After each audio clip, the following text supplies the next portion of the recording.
ఆధారిత సేవల మార్కెట్ మన దేశంలో ఏటా 25 నుంచి 35% వృద్ధిని సాధిస్తుందని నాస్కామ్ తాజా నివేదికలో తెలిపింది. దీని ప్రకారం 2027 నాటికి ఏఐ మార్కెట్ దేశీయంగా $17 బిలియన్ స్థాయికి చేరుతుందని వివరించింది. టెక్నాలజీకి బడ్జెట్ కేటాయింపులు పెరగడం, మానవ వనరుల లభ్యత, ఏఐ సేవలకు ప్రాధాన్యం దీని డెవలప్మెంట్కి హెల్ప్ చేస్తాయని విశ్లేషించింది. ఏఐ పవర్ టెక్ సర్వీసెస్ పేరుతో ఈ నివేదికను కన్సల్టింగ్ సేవల సంస్థ అయిన బీసీజీతో కలిసి నాస్కామ్ ఆవిష్కరించింది. ప్రపంచవ్యాప్తంగా ఏఐ రంగంలోకి పెట్టుబడులు ఏటా 24% పెరుగుతున్నాయి. 2023లో సుమారు 6.89 లక్షల కోట్ల పెట్టుబడులను ఈ రంగం ఆకర్షించింది. ప్రధానంగా data analytics, gen AI, machine learning, algorithm platforms విభాగాల్లోకి అధికంగా పెట్టుబడులొస్తున్నాయి. మన దేశంలో ఐటీ కంపెనీలు digital content, data analytics, supply chain రంగాలకు ఎక్కువగా నిధులను కేటాయిస్తున్నాయి.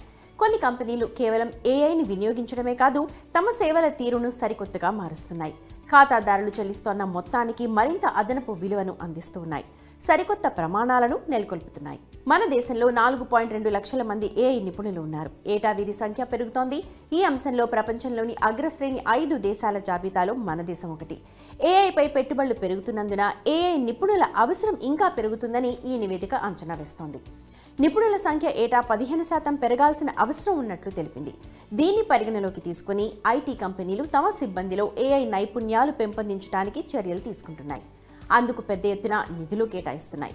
కొన్ని సంస్థలు వచ్చే 3 ఏళ్లలో సుమారు 8,300 కోట్లకు పైగా నిధులను ఖర్చు చేయడానికి సిద్ధపడుతున్నాయి. ఏఐ విభాగంలో అధిక వృద్ధిని నమోదు చేయడానికి కంపెనీలు పెద్ద ఎత్తున ఫండ్స్ ని ఖర్చు చేయాల్సి వస్తుందని నాస్కామ్ ప్రెసిడెంట్ దేబ్జానీ ఘోష్ వివరించారు. ఈ క్రమంలో భద్రత, నైతిక విలువలకు ప్రాధాన్యం ఇవ్వాల్సి ఉందన్నారు. పారదర్శకతకు పెద్దపీట వేయాలన్నారు.